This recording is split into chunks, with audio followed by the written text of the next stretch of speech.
আগে একটা সময় ছিল গাছে প্রচুর আম আসতো কিন্তু খেয়ে শেষ করা যেত না। এই আমগুলো দেখা যায় কয়েকবার পাড়া হতো, তারপর সবার মাঝে কিন্তু এগুলো ভাগ করে দেওয়া হতো ফুপুদের বাড়িতে, বিভিন্ন আত্মীয় স্বজনের বাড়িতে, পাড়া প্রতিবেশীর বাড়িতে। কিন্তু এখন আর সেই সুযোগই নেই, কারণ এখন গাছে আমই আসে না, অনেক আম কমে গিয়েছে। আর এখন দেখা যায় গাছগুলো অনেক পুরনো হয়ে গেছে, আর নতুন যে গাছগুলো মানে লাগাইছে এগুলোতে কিন্তু মাশাআল্লাহ এখন আম ধরে।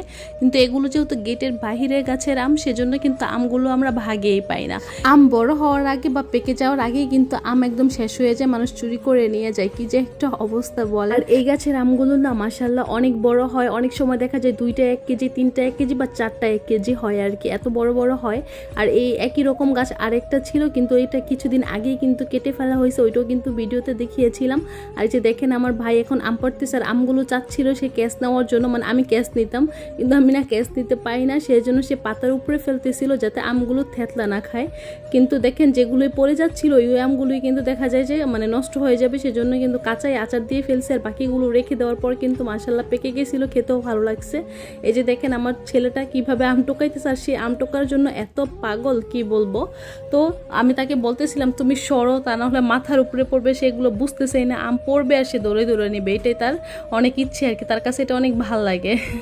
আমরাও কিন্তু ছোটোবেলায় ভাবে আম টোকাইতাম, তাই না? এই যে দেখেন আমার ছেলে আমার থেকে কিন্তু আমটা কেড়ে নিতেছিল যে না সে রাখবে আম। আর দেখেন মাশাআল্লাহ মাশাআল্লাহ, আর অনেকগুলো আম যেগুলো মাটিতে পড়ছে এগুলো দেখেন এগুলো ফেটে গেছে, কিন্তু কিছু করার নাই, কারণ আম দেখা যায় ভাগে পাই না, এখনই পেরে সবাইকে দিয়ে দিব, তা না হলে কিন্তু এগুলো মানে ভাগে পাবো না, কাউরে দিতেও পারবো না, নিজেরও খেতে পারবো না, এই আর কি। তো এই যে দেখেন আমগুলো মানে অনেক আফসোস লাগে আমগুলো দেখলে, যদি পাকাই খেতে পারতাম তাহলে আরও বেশি ভালো লাগতো হয়তো। তো যাই হোক, এখানে কি ওই আমগুলো এখন আর পারবো না, যদি ভাগ্যে থাকে পাকলে পারবো, তা না হলে মানুষ খেয়ে ফেলবো, কিন্তু কিছু করার নাই, কি করব বলেন, কাঁচা আম পেরে কি করবো, আর এগুলো পারতো তো আফসোস লাগে, তাই না?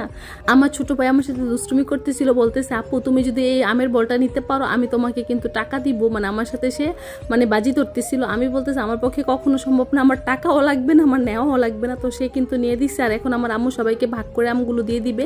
এখন আমরা চলে আসছি কাঠের ব্রিজে, এখানেও আমাদের একটা গাছ আছে, এটা কিন্তু চারা একটা গাছ, এখানেও আম ধরেছে। আর এই গাছটাতেও কিন্তু অনেকগুলো আম ধরেছিল, কিন্তু এখন দেখে আম একদমই নাই, সেজন্য পারতেছি, কারণ এগুলো কিন্তু শেষ হয়ে যাবে, এগুলো হয়তো ইটের ভাটা লোকজনই পেরে ফেলে। আর দেখেন এত সুন্দর বাতাস এই কাঠের ব্রিজ, আর ভিউটাও কিন্তু অনেক সুন্দর। এখানে না যদি বিকেল দিকে একটু বসা যায় মনটাই একদম ভালো হয়ে যায়, কিন্তু এখানে বসার তেমন সুযোগই পাই না আমরা, কারণ এখানে ছেলেরা বসে থাকে। আর দেখেন এটাকে কিন্তু আমরা মেন্দা বলি ছোটবেলায়, এটা দিয়ে কিন্তু আমরা অনেক গাড়ি চালাইছি। আপনারা কি বলেন অবশ্যই কিন্তু কমেন্ট করে জানিয়ে যাবেন, অনেকে নাকি ডুমুরও বলে। তা আজকের ভিডিওটা এই পর্যন্তই, কথা হবে অন্য একটা ভিডিওতে, সবাই ভালো থাকবেন, আল্লাহ হাফেজ।